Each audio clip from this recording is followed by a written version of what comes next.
Hello good evening students, welcome to my class. Student, आज का session हमारा बहुत इंपॉर्टेंट होने वाला और बहुत ही इंटरेस्टिंग होने वाला है। यहाँ मैं इंटरेस्टिंग वर्ड इसलिए यूज़ कर रहा हूँ क्योंकि डिसोल्यूशन चैप्टर बाकी जो हमारे जो चैप्टर्स थे लाइक एडमिशन, रिटायरमेंट, डेथ, उनसे बिल्कुल डिफर कई सेंस में है। सो आज हम एक छोटा सा पोर्शन कवर कर रहे हैं और वो है the difference between the revolution account and realization account. Clear? Realization account and revolution account में क्या डिफरेंस होता है? क्लियर? सो स्टार्ट करते हैं। देखिए, रियलाइजेशन अकाउंट जैसे कि आपको पता है डिसोल्यूशन चैप्टर में एक तरीके से हमारी जो फर्म होती है वो बाउंड अप होने जा रही है, जो पार्टनरशिप फर्म है वो कम्प्लीटली क्लोज डाउन होने जा रही है। तो ऐसे केसेस में आपकी जितनी भी एसेट्स हैं उन सभी एसेट्स को आप रियलाइज करेंगे, उनकी मार्केट वैल्यू पे उन्हें बेचेंगे। ठीक है? वहाँ से जो फंड आपको गेन होगा, जो फंड आपको रिसीव होगा, उससे आपकी जो लाइबिलिटीज़ हैं उन लाइबिलिटीज़ का पेमेंट करेंगे। That's it. इसलिए हम ये बोलते हैं रियलाइजेशन अकाउंट। ठीक है?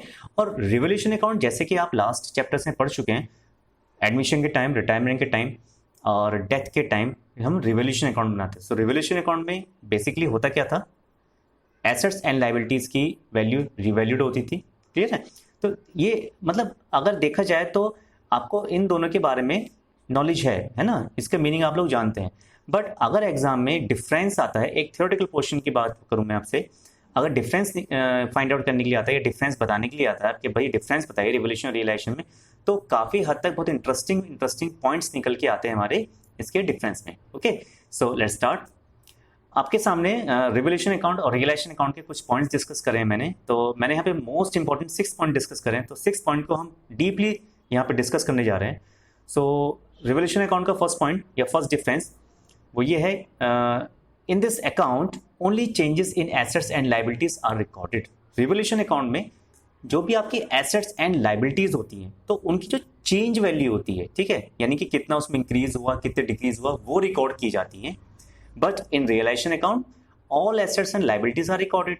इसमें सारी एसेट्स, सारी लाइबिलिटीज रिकॉर्ड की जाती है। क्लियर होगी ना? यानी कि रिवोल्यूशन में क्या होता है, जिस टाइम कोई पार्टनर का एडमिशन होता है या पार्टनर का रिटायरमेंट होता है तो उस टाइम पीरियड में हम ये मान के चलते हैं कि सारे के सारे एसेट्स एंड लाइबिलिटीज की आप दोबारा से रिवोल्यूशन करते हैं।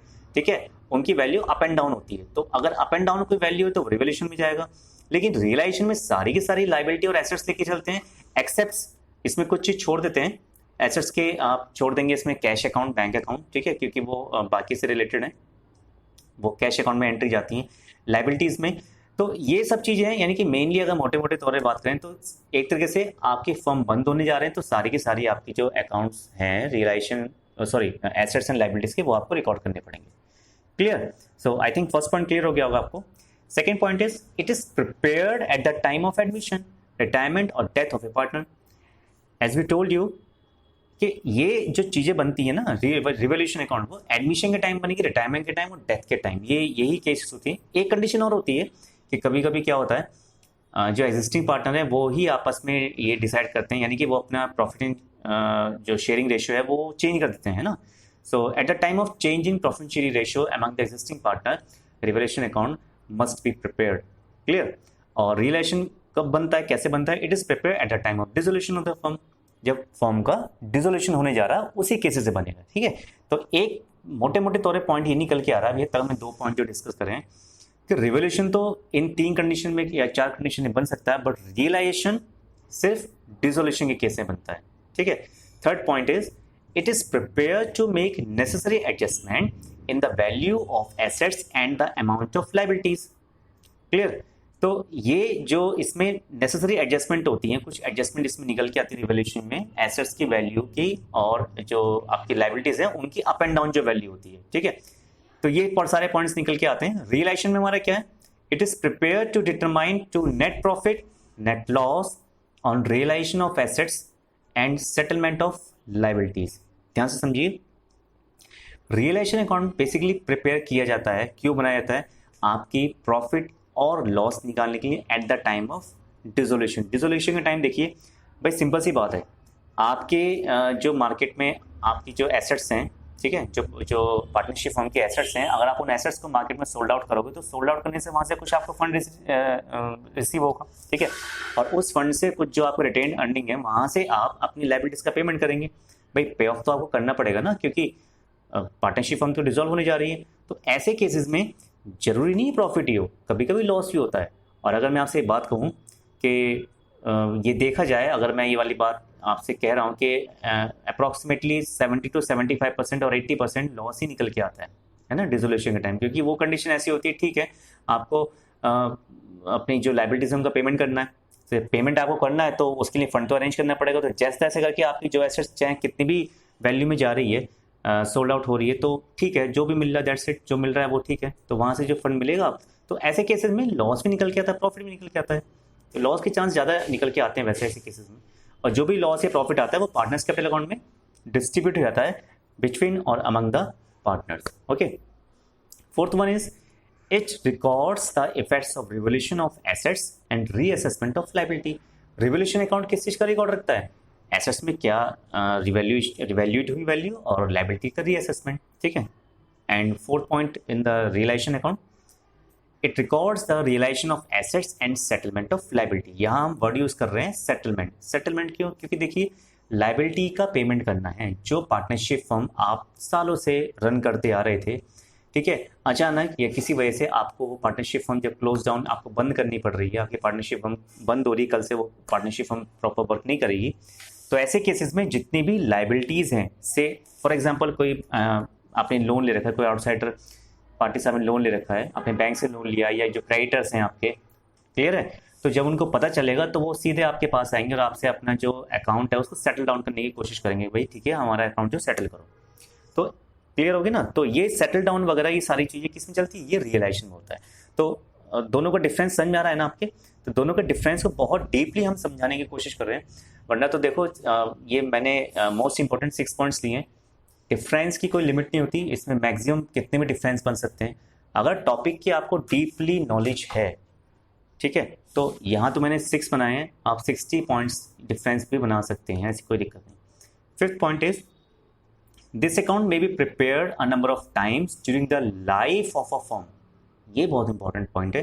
क्या है कि ये जो अकाउंट है रिवोल्यूशन अकाउंट, ये फर्म की लाइफ के दौरान कितनी बार भी बनाया जा सकता है, यानी कि कोई इसमें रोक टोक नहीं है, कोई बाउंडेशन नहीं है कि आपको फर्म जो है जो आपका पार्टनरशिप फर्म है उसमें सिर्फ 1 या 2 बार बनेगा। ये कितनी बार ही बन सकता है। क्यों बन सकता है? देखिए एडमिशन, जब भी पार्टनर एडमिट होगा उस टाइम बनेगा, जब पार्टनर रिटायरमेंट होगा उस टाइम बनेगा, और अनफॉर्चुनेटली अगर किसी की डेथ हो जाती है तो उस केस में भी ये बनेगा। और कभी कभी ऐसा भी होता है कि जो एग्जिस्टिंग पार्टनर है वो अपने प्रॉफिट चेंज रेशियो आपस में चेंज करते रहते तब बनेगा, है ना। यानी कि इसका मतलब है कि रिवोल्यूशन अकाउंट पार्टनरशिप फर्म की लाइफ में कई बार बन सकता है, but realization account is prepared only once during the life of a firm. वो सिर्फ एक बार बनता है, और एक बार कब बनेगा? सिंपल सी बात है, when firm will be dissolve, जब फर्म कंप्लीटली डिसॉल्व हो जाती है, ठीक है। सो ये एक, इसलिए मैं आपसे ये कह रहा था कि ये जो हमारा जो टॉपिक है आज का, difference between revolution realization account, ये बहुत इंपॉर्टेंट है थियोरेटिकल पॉइंट ऑफ व्यू से और वैसे भी नॉलेज के पॉइंट ऑफ व्यू से, ठीक है।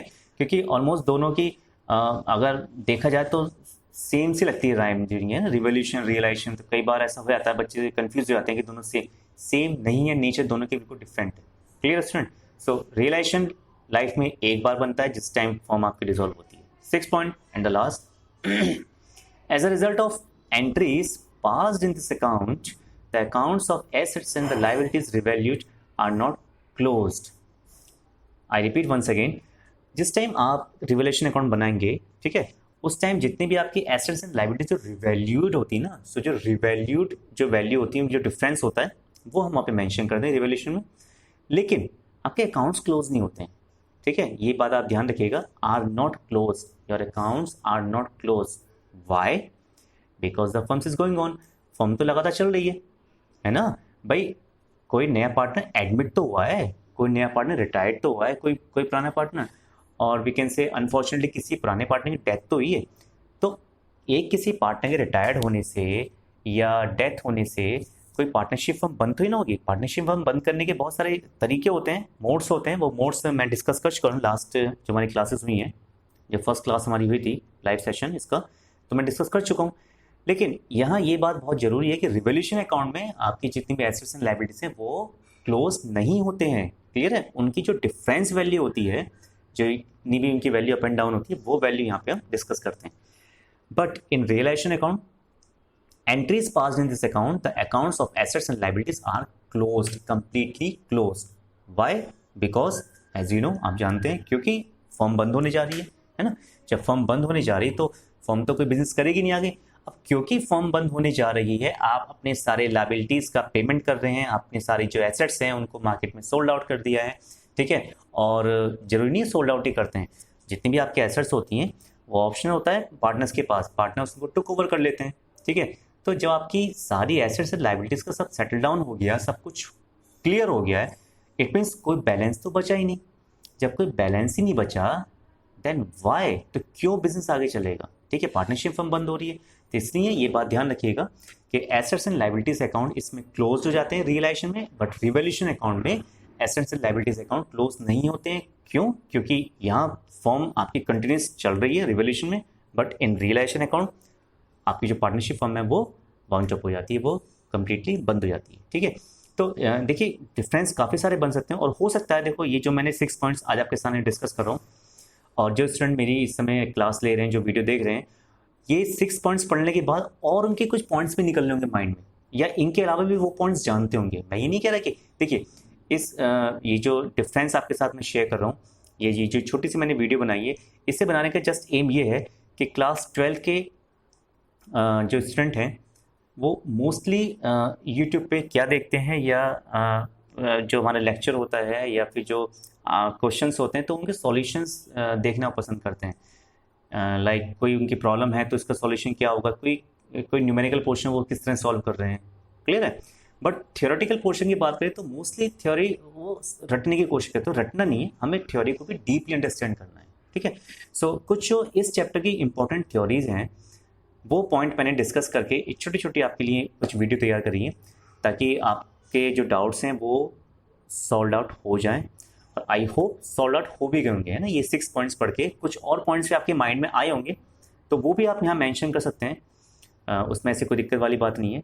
लेकिन जैसे कि मैंने क्लास स्टार्ट होने से पहले, वीडियो स्टार्ट करने से पहले बताया था मैंने आपको कि बहुत इंटरेस्टिंग टॉपिक है हमारा ये रिजोल्यूशन, क्योंकि काफ़ी सारी चीज़ें इसमें नहीं हैं, है ना। काफ़ी सारे इसमें एडजस्टमेंट, काफ़ी सारी चीज़ें इसमें नहीं है जो हम पहले पढ़ चुके हैं, और कुछ न्यू है, कुछ नहीं है, ठीक है। लाइक एडमिशन, रिटायरमेंट, डेथ के केसेस में हमने रेशियो के बारे में बहुत पढ़ा, old ratio, new ratio, sacrifice ratio, है ना, गेनिंग रेशियो। यहाँ कुछ नहीं है, यहाँ सिंपल एक ओल्ड रेशियो है। वो क्यों नहीं है? क्योंकि वहाँ तो पार्टनर आ रहे हैं, एडमिशन जा रहे हैं, रिटायर्ड हो रहे हैं, डेथ हो रही है, तो ऐसे केसेस में गेनिंग सेक्रीफाइस लगा रहता है। बट यहाँ तो ऐसा कुछ है नहीं ना, या तो आपके जो पार्टनरशिप फर्म है वो डिसॉल्व होने जा रही है, तो ऐसे केसेस में जो रेशियो है, जो भी आपके रिजर्व हैं, प्रॉफिट है, वो सब उसमें बढ़ जाएगा, क्लियर। सो ये डिफरेंस मैंने कुछ पॉइंट डिस्कस करे हैं, और मैं उम्मीद करता हूँ कि जो स्टूडेंट हैं क्लास 12 के, उनको ये जो 6 पॉइंट्स हैं वो अच्छी तरह से उनको ये पॉइंट्स क्लियर हो गए होंगे, clear student. So I hope you might have understood the basic concept of the difference between the revaluation account and realization account in deeply.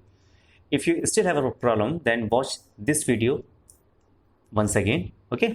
So keep practicing and keep reading this video and this difference. Till then, goodbye, take care.